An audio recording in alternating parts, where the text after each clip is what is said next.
Oui, bon, alors ma question, ça concerne une utilisation populaire de la poésie. Elle est peut-être en diminution, en chute libre dans les ventes, les livres et tout ça, mais il reste qu'il y a une consommation gigantesque de poésie dans la chanson. Ouais. Oui, oui, le lien est très faible entre les deux. Là, alors qu'est-ce qu'on fait avec ça? Pourtant, il y a souvent des vrais poètes qui donnent des chansons à des musiciens qui font quelque chose avec. Alors, je ne sais pas, est-ce qu'on peut distinguer une vraie poésie qui serait celle qu'on lit et puis une autre qui serait celle qu'on chante et qui serait de moins bonne qualité? C'est difficile de dire ça, n'est-ce pas? C'est sûr que le lien est très faible et c'est pour ça aussi qu'on parle d'oralité, parce que la poésie se lit. On fait des lectures de poésie bien plus que des lectures de romans. C'est pas uniquement lié à la taille d'un recueil qui est souvent plus court, mais pas toujours. Et parce qu'il y a une espèce de rythmique qu'on a exactement dans les chansons. Oui. Et on a beaucoup de paroliers poètes et de poètes paroliers. Souvent, c'est des contrats que les poètes ont aussi, ils touchent des droits sur leurs textes de chansons, etc. Cependant, pour nous, dans une maison d'édition, quand on reçoit un texte, c'est assez facile de voir si c'est un texte poétique ou un texte de chanson. Stylistiquement, on le voit. Il y a un refrain, il y a quelque chose de redondant, il y a un rythme qui est différent. Et pour les professionnels de l'écriture, de la poésie, on se dit tout de suite, ce manuscrit-là, c'est un manuscrit de chanson. Alors, ça demande un regard expérimenté, évidemment, mais le lien est faible, mais il existe. Et il nous arrive souvent de refuser des textes parce que ce sont des chansons. Okay. Parce qu'on publie de la poésie. Par ailleurs, l'autre problème, c'est que vous avez parlé à une période, je pense que c'est les années 80 ou 90, on s'est mis à déconstruire. Oui, c'est les années 70. Oui, oui. Là, on a commencé à faire une poésie qu'on ne comprend plus ou pas, ou presque pas. Et là, c'est compréhensible qu'on ne soit pas des acheteurs de recueils que l'on ne comprend pas. Alors, est-ce que cette période est finie, là? Est-ce qu'on est revenu vers une poésie oui. Depuis les années 80, on est dans la poésie vraiment individuelle, du jeu, où chacun raconte ou son histoire ou sa version des choses de manière poétique. Et bon, évidemment, il y a plusieurs styles. Hein. On n'aime pas, j'imagine, tous les recueils de poésie. Il faut trouver celui qui nous plaît le plus, aller vers notre style. Mais la période de la déconstruction est totalement terminée. C'était vraiment les années 70. Oui. Bon. D'autres... Je voudrais... Oui, madame. Juste dans le micro, je pense que parlez proche approchez de vos lèvres. Oui, assez proche de votre bouche. Approchez-le. Je voudrais juste remarquer que le fondateur du Festival de la Poésie et de l'idée de mettre les plaques sur les bâtisses, c'était M. Héroux, qui est venu du Manitoba et a travaillé pour le Nouvelliste. Il était journaliste du Nouvelliste, si je me souviens, et nous avons souvent parlé du festival et de sa progression. Vous avez son nom dans vos recherches? Oui. Alors, il y a plusieurs personnes à l'origine de la Fondation des Écrits des Forges. Hein. On parle toujours des deux principales personnes, mais il y a plusieurs personnes. Je ne sais pas, mais... Monsieur Héroux. Voilà. Je pense que c'est Jean-Marc. Jean-Marc? Ah, c'est Roland. Ça, c'était des écrivains dans la Société des écrivains. Et puis, une deuxième remarque, c'est que les écoliers, n'est-ce pas, sont encouragés dans les écoles d'écrire de la poésie, et il y a des prix aussi, et vous mettez leurs œuvres pendant le festival sur des cordes à linge dans le parc ici, ce qui est excellent. Oui. Ça attire vraiment l'attention des passants et de la population. Les enfants aussi. Oui, c'est une activité très ludique. Et les matins de la poésie qui ont été organisés par les cercles d'études et de conférences, ça, là, au centre culturel, j'ai assisté souvent pendant le festival à ces présentations de poésie des meilleurs jeunes écrivains de poésie. Et il y a eu des prix pour eux qui les encourageaient beaucoup. Oui. Merci. Alors. Oui, voulais-tu intervenir? Vas-y, OK. oui. Ce qui m'a semblé le plus important dans les difficultés que pourrait connaître l'édition de poésie ou la lecture de poésie, c'est le domaine de l'éducation. Si on diminue de 40% à peu près 26% au niveau collégial, et ça, c'est les futurs enseignants, en lettres ou autre chose, eh bien, eux aussi se sont pas imprégnés de poésie québécoise. Et les programmes, les maisons d'édition n'ont pas grand emprise, les librairies n'ont pas grand emprise sur les programmes d'État. Ça me semble le plus... c'est le plus difficile à gérer.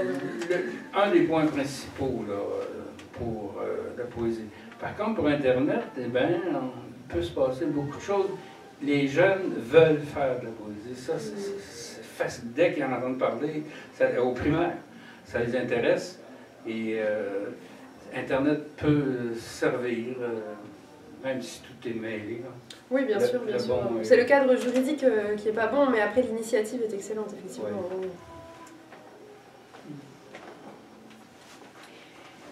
Ma question, moi, c'est les poèmes qui sont écrits dans d'autres langues quand il y a le festival, est-ce que c'est facile de les traduire pour qu'on puisse les comprendre ou est-ce qu'ils sont restés intègres, là, qu'il n'y a pas de...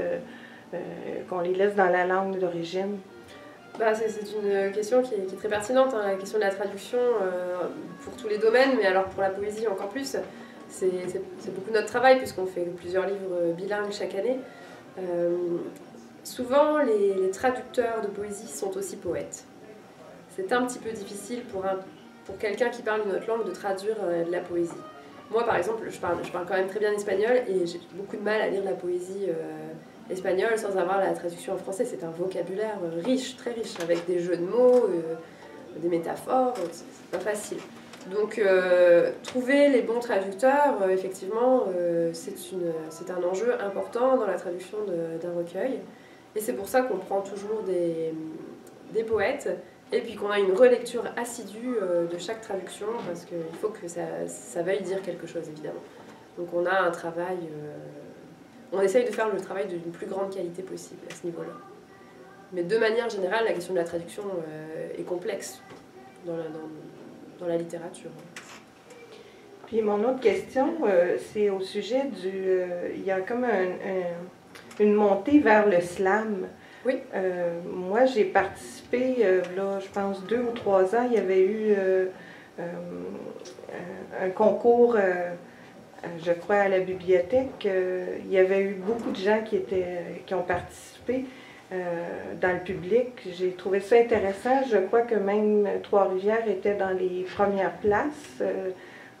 Je ne sais pas si ça va être renouvelé parce que je n'ai pas vu l'année passée les autres années. Parce que je pense qu'ils se déplacent. Je ne suis pas sûre. En tout cas, je voulais vous le demander.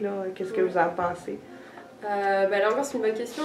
On revient un petit peu au sujet de la musique avec la question qu'avait posée Yvon. Le lien, encore une fois, est assez faible. Alors, sauf que cette fois-ci, ça fait débat. Parce que le slam, il y a beaucoup qui n'aiment pas et qui ne veulent pas associer ça à la poésie. Il y a des querelles de clocher avec ça. Alors, pourtant, il y a des liens et on en est la preuve parce qu'on publie David Goudreau, qui est un très grand slameur, qui a gagné le prix du monde du slam, enfin la médaille du monde du slam il y a quelques années, et qui cette année a été notre meilleur vendeur de livres de poésie. Donc lui, il souffre beaucoup qu'on lui reproche toujours d'être pas que poète et d'être aussi slameur, alors que pourtant, dans sa démarche, c'est très intéressant parce qu'il ouvre des portes et il va chercher un nouveau public. Moi, je vois des gens dans les salons du livre, des jeunes filles de 16 ans qui courent avec leur portefeuille. Je veux le dernier David Goudreau. On voit pas souvent ça en poésie. Alors, ça fait plaisir. Et alors, ça vient aussi de sa personnalité, évidemment, parce qu'il va vers les gens, il est très naturel, et puis il est très agréable. Mais aussi, ça vient du slam, qui est quand même, plus pour un public jeune à la base. C'est quand même un petit peu l'idée, comme le rap, quoi. Donc la question reste en suspens aujourd'hui. Est-ce qu'on l'intègre ou pas? Est-ce qu'on dit que c'est la même... Enfin, c'est pas la même chose, mais est-ce qu'on fait des liens? Est-ce qu'on refuse de les faire? Bon, moi je crois qu'on est un petit peu obligé de se mettre devant le fait et de se dire que oui, il y a un lien et qu'autant l'accepter. Mais voilà, il y a les puristes académiques le refusent. Parce que moi, je vois ça un peu comme un peintre qui va s'installer en plein milieu de la foule, puis il va faire son tableau, qui va y aller par instinct, par intuition, puis que ça va être créatif, c'est un processus créatif. Oui, il y a une mise en scène, effectivement. Oui, c'est ça. Donc, puis je vois aussi ça d'un bon œil pour attirer les jeunes, parce que là, si on regarde au niveau de l'école, on enlève du temps pour ça, ben il faut aller le chercher autrement. Fait que ça pourrait être une bonne alternative, parce que les jeunes ont le goût de ça, ont le goût de créer, d'entendre les autres, puis d'être inspirés par les autres. En tout cas, moi, je vois ça comme ça. Oui, effectivement, et ça pourrait même aller plus loin. Il n'y a pas très longtemps, il y a quelqu'un qui m'a envoyé des textes de slam, et il m'a dit « je voudrais les publier ». Et je me suis dit, mais je ne connais aucune maison d'édition qui publie du slam. Alors, est-ce que c'est à créer? C'est une bonne question. Et moi, je vous dirais que oui, ça serait une bonne idée. Parce que nous, on a déjà notre mandat, mais pour des petits jeunes qui veulent se lancer dans l'édition, bah pourquoi pas, quoi. Pourquoi pas, ouais. C'est ça, il n'y a pas de limite, faut aller de l'avant. En tout cas, je trouverais que c'est une très bonne idée, puis ça inciterait beaucoup les jeunes à continuer pour que ça progresse. Encore une fois, le lien entre tout ça, c'est l'oralité, la musicalité, le rythme, c'est ce qui différencie vraiment la poésie du roman, par exemple. Lucie. Oui, il y a Denis, ok. En fait, dans un premier temps, j'aimerais savoir qu'est-ce qui vous a poussé à venir faire une présentation au niveau de la poésie au cercle. Mais le droit, oui, comme ça. Aussi au cercle philosophique. Eh bien, je suis prête à tout pour une bière. Non, mais dans mon mandat de directrice administrative des Écrits des Forges, il y a évidemment la réalisation de livres, mais aussi la diffusion. Et la diffusion, c'est pas juste la diffusion des livres, c'est aussi la diffusion de la science, de la poésie, enfin de mon travail. Donc, il n'y avait aucune raison de ne pas accepter cette invitation. Et puis, dans un deuxième temps, j'ai écouté votre présentation.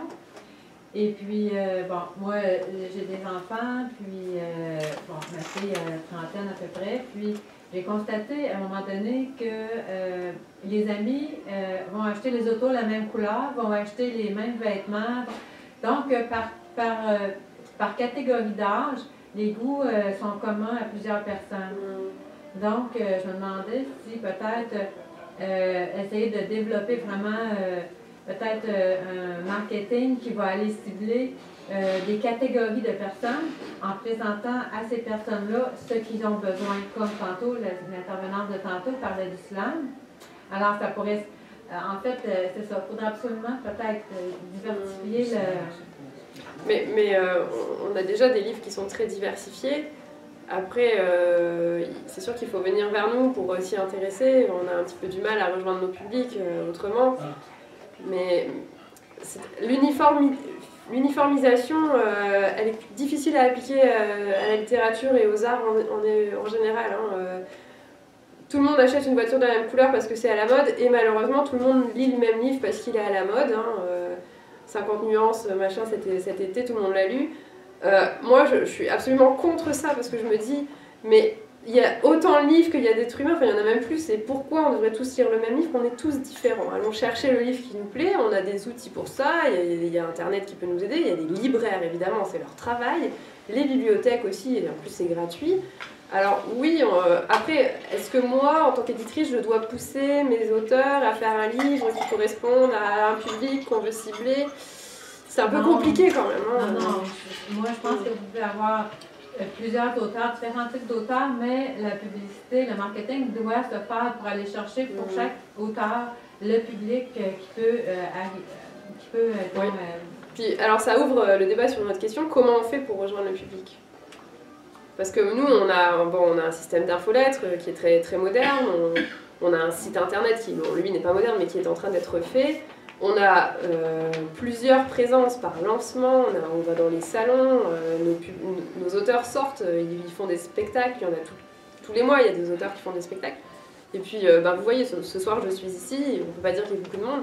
Enfin voilà, on fait le max et on n'a pas beaucoup de choses derrière. Et moi, je veux bien, mais je crois que c'est pas que mon rôle. Il faut aussi que les écoles fassent leur travail, que les institutions jouent leur rôle et que c'est pas que par le biais de la publicité qu'on va vers les gens. Et puis, mettre une publicité dans le Nouvelliste, ça sert pas à grand-chose, quoi. À tous les cas, je voulais surtout aborder le sujet que, disons, qu'il y a différents groupes de personnes qui vont être attirées par peut-être le même type de travail. Et puis, c'est à ce niveau-là, je pensais que diversifier le marketing pouvait être intéressant, mais je suis pas là, je peux pas vous donner des idées là, à ce moment-ci là-dessus, là, c'est juste... Mais ceci dit, on a des livres qui vont chercher des publics très différents. On parlait de David Goudreau qui va vers les jeunes, et puis on a Yves Boisvert qui correspond à une autre époque, mais en même temps que les jeunes pourraient vraiment beaucoup apprécier. Notre catalogue est très riche, il y a plus de 1500 titres, alors évidemment il y en a pour tout le monde. En tout cas, ce qu'on trouve, c'est que ça compte. Oui, les écrits des formes. Mais un bon moyen, c'est quand même d'aller dans les salons du livre, quand l'éditeur est là, et lui dire voilà ce que j'aime dans la vie, qu'est-ce que vous me conseillez comme livre. Et là, il y a quand même une bonne chance que ça marche, parce que si on écoute un journaliste qui dit ouais, j'ai adoré ce livre, c'est pas dit que ça va marcher. Hein. La poésie, c'est pas comme... Ok, le roman me plaît sur la 4e de couverture, je vais sûrement aimer l'histoire. La poésie, c'est aussi un style. Donc, se renseigner, aller vers l'éditeur, même lui envoyer un courriel, souvent c'est des gens accessibles et on peut répondre à ce genre de questions. Moi, j'avais 2 interventions. La première, c'est, on semble oublier une chose, c'est que la poésie, c'est un mode d'expression élitiste, entre guillemets. C'est pas à la portée de tout le monde. C'est tout à fait normal que sa diffusion présente des problèmes. Pour la même raison que la diffusion de la peinture présente des problèmes, celle du jazz, celle de la musique classique. On a juste à penser au Québec, c'est quoi? C'est près de 50% qui sont analphabètes fonctionnels. Oui, oui. C'est une réalité. Vous pouvez composer avec ça, mais c'est pas une question de marketing, ça. Non, effectivement. Ça n'a rien à voir avec le marketing. Le festival de jazz, ça marche très fort pendant le festival de jazz. Mais aller dans des clubs de jazz la semaine suivante, il n'y a pas un show. Oui, je suis tout à fait d'accord avec ça. C'est comme ça. Puis pourquoi le festival de jazz fonctionne? C'est pas un événement, c'est un happening. C'est pas le jazz comme tel qui attire les gens. La preuve, c'est qu'il y a de moins en moins de jazzmen qui jouent au festival de jazz. on a toutes sortes d'autres musiques.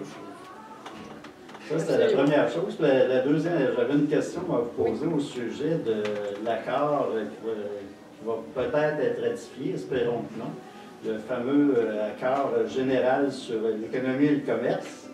Je ne sais pas si vous avez jeté un coup d'œil là-dessus pour voir quelles implications ça pourrait avoir pour le monde de l'édition québécois.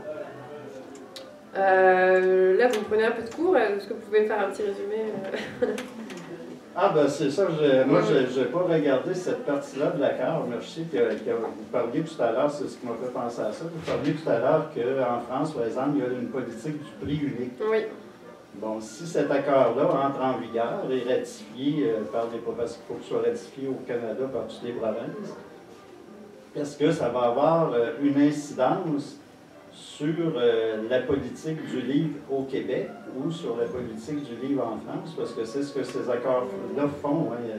Ils ouvrent toutes sortes de possibilités qui n'étaient pas là auparavant.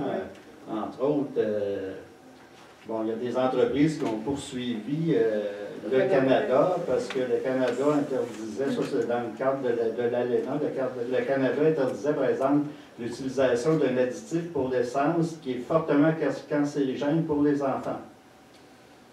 Il y a le chapitre 11 de l'ALENA qui dit les gouvernements ont n'ont pas le droit d'empêcher une entreprise de faire des profits. L'entreprise a poursuivi le Canada, puis ça nous a coûté au-dessus de 20 millions en dommages, parce qu'on empêchait cette entreprise-là de faire des profits en voulant protéger la santé des Canadiens. Ça, je donne ça juste comme exemple pour vous illustrer les répercussions que ce type d'accord-là peut avoir. Pour ça, je me demandais tout simplement, mais vous me dites que vous ne le savez pas, là, ça, je me demandais si ça pouvait avoir des répercussions ici sur le monde de l'édition.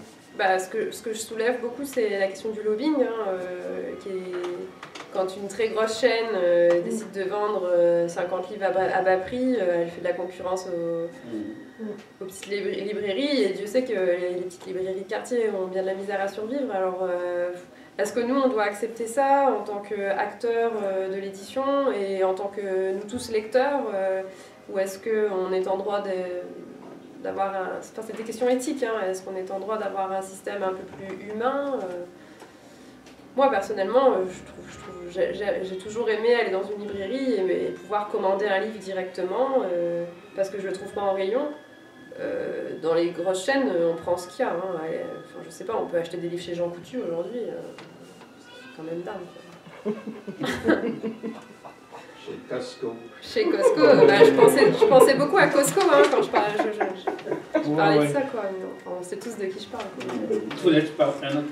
Oui, je voudrais revenir sur l'idée que la poésie, c'est quelque chose d'élitiste, ce qu'il a mentionné. C'est même plus qu'élitiste. À mon avis, la poésie, c'est la fleur suprême de l'esprit. C'est la forme la plus parfaite de l'expression humaine, spirituelle. Et je me dis, on est dans un monde présentement où, avec la mondialisation, le commerce envahit tout. Avec le commerce, c'est l'utilité, c'est le rendement, etc. Et là, la poésie, là-dedans, elle n'a pas sa place, on ne la voit plus, elle est invisible. Je pense qu'on a M. Marchand qui est avec nous, le grand spécialiste de Jean de la Croix, Saint-Jean de la Croix. Or, quand on lit un petit peu, on dit que c'est le plus grand poète de l'Espagne.